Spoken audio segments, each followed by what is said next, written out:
This is my houseplant greenhouse here in Indianapolis, Indiana.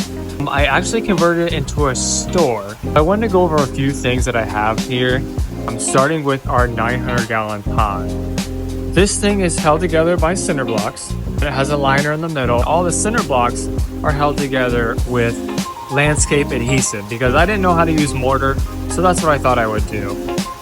The waterfall here is obviously cinder blocks all the way up, and it has a tote in the middle, and the pump comes from down here. You can see it there. That's the pump. All the way around and up through, back through this line, and then it runs through the waterfall. Inside that waterfall, there's a bunch of lava rock. Obviously, that's for biological filtration, and then kind of a sump situation with all the plants growing out of the top. Going back through this way here, I got a couple lily pads in there, a ton of floating plants. The biggest question I get is how do I heat it in the winter? It was 25 degrees in here, or actually not in here. It was 25 degrees outside the other day, and I was really worried about it. When I first made this thing, I got a mini split.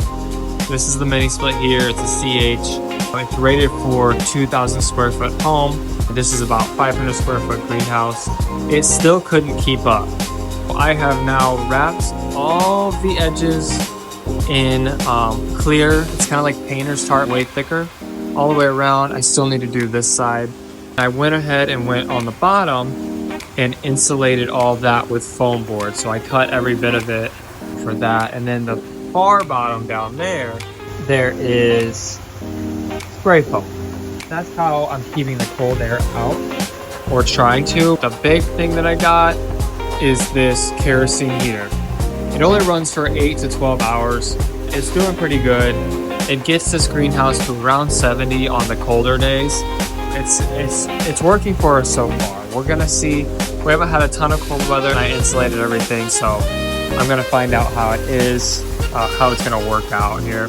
What else do I get questions about? The lighting, it's just some string lights, and then the sun takes care of the rest for the plants. How I water things is really cool. You might see these little lines here.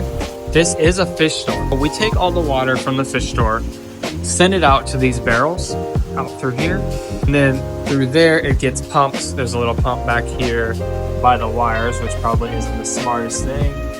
There's a pump down there in those cinder blocks, and that shoots the water out everywhere. So when I want to, usually when people aren't here, I turn the water on for a couple hours. I get everything really good and wet, and then I go through and spot water everything else in here to make sure everything's good. I want to add some more lines for up top to get these hanging baskets. Obviously, these hanging baskets are new too. Actually, random tangent. These are called the guacamole pothos. They're really, really cool, and they're only, if I get focus. They're only grown by this one grower here in Indianapolis area.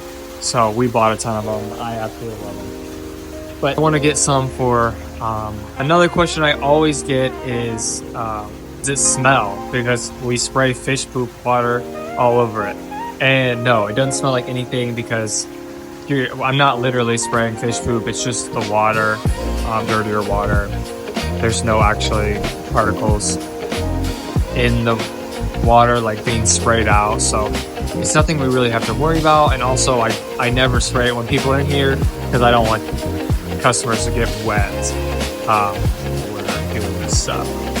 So if you want to check us out, we're here in Indianapolis, Indiana on the south side, Beach Grove area on your way to Greenwood. So this is the greenhouse. Let me know if you have any questions.